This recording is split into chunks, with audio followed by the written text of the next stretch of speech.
El proceso de la creatividad es de todos los seres humanos.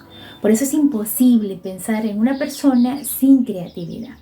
Si en este momento usted no está accediendo a la creatividad, no es porque no la poseas, es que posiblemente no la estás experimentando porque no sabes acceder a ella. Y a mi parecer, uno de los principales bloqueos es la forma como nosotros nos educamos y además de esto, el sistema de creencias familiar. Es mejor malo conocido que bueno por conocer. Esto se refiere a la zona de confort. La zona de confort no es buena ni mala, sencillamente es un lugar que no hay evolución, no hay cambio, es estática. Hay personas que en este momento se encuentran en la zona de confort y se sienten completamente incómodos con lo que están experimentando.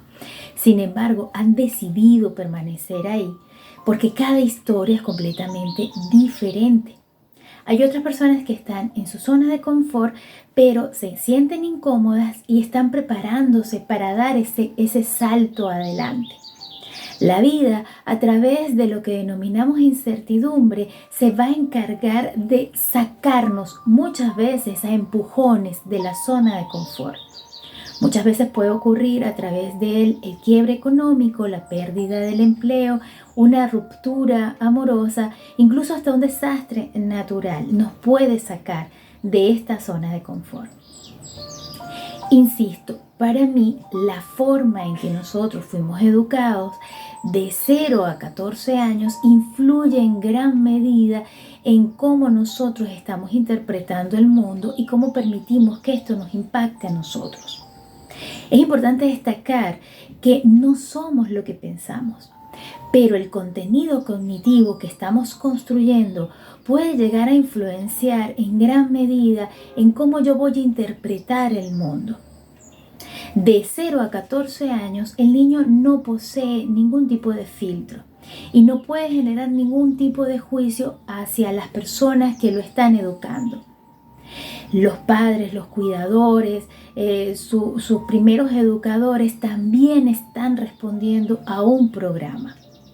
El niño no establece ningún tipo de juicio, ya que porque necesita pertenecer, necesita sobrevivir, se requiere vincular a esta dinámica familiar. Posiblemente algunas de estas medidas que pudimos haber desarrollado, que los denominamos mecanismos de defensa, funcionaron muy bien para ese momento donde no podíamos tomar decisiones. Es decir, alguien más tomaba las decisiones por nosotros, incluso qué íbamos a comer, qué íbamos a vestir, dónde íbamos a vivir, porque para ese momento nosotros no nos podíamos hacer cargo. Evidentemente, en ese instante, posiblemente estos mecanismos de defensa funcionaron muy bien porque se adecuaron a esa situación.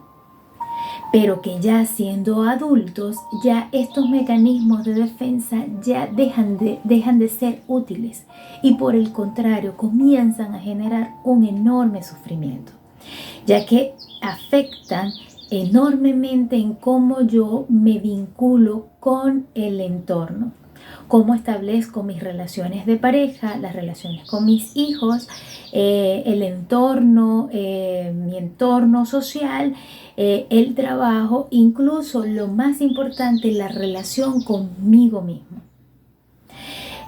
Durante ese tiempo, de 0 a 14 años, pude haber entendido que mis padres no hacían nada incorrecto porque existe la idealización de la figura parental. Y en ese momento, cuando algo ocurría, de seguro llegué a pensar que el problema era yo, que había un defecto en mí, que yo estaba roto.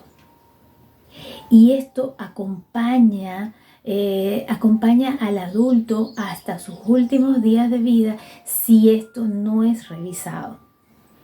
Ahora bien, en terapia nosotros hacemos una revisión de las experiencias iniciales o las experiencias tempranas de la vida.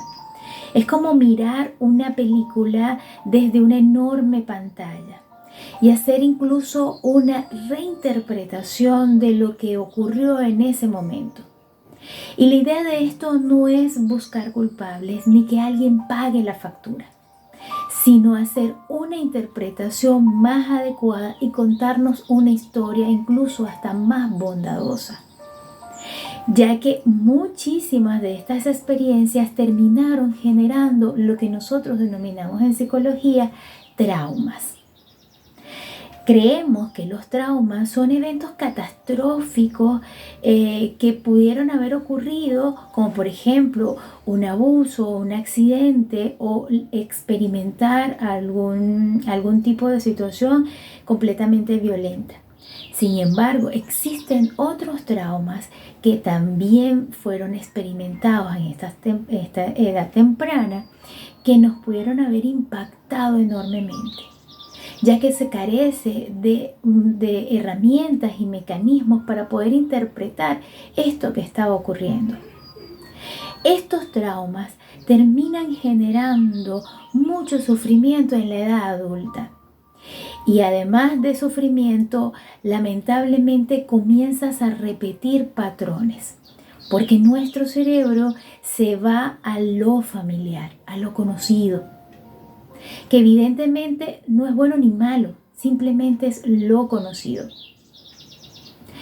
Si en este momento estás experimentando situaciones de disconfort, donde te sientes incómodo, donde sientes que estás repitiendo patrones y no te sientes cómodo y te sientes perdido, es necesario entonces que inicies un proceso de psicoterapia para poder identificar cuáles son esos patrones maladaptativos para que podamos hacerle una reinterpretación. Es importante también destacar que nuestro contenido cognitivo es como una catarata enorme de pensamientos y los mismos se terminan convirtiendo en una especie de dictadores psíquicos que influyen enormemente en nuestra vida adulta y cómo nosotros tomamos decisiones, cómo impactamos al mundo y cómo permitimos que éste nos impacte a nosotros.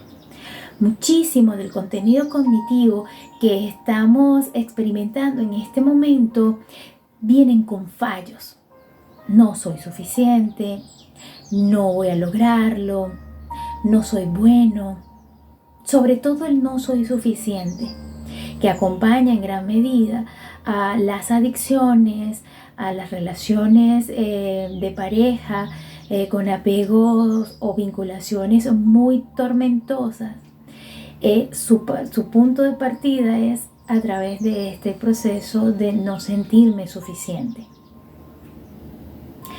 La idea de esta psicoterapia es que podamos trabajar cada una de las vertientes del ser humano, entendiendo al hombre como un ser vivo de la biología, psíquico, de su contenido cognitivo, social, de su entorno, y para mí uno de lo que hace la diferencia de la terapia, que es la parte espiritual.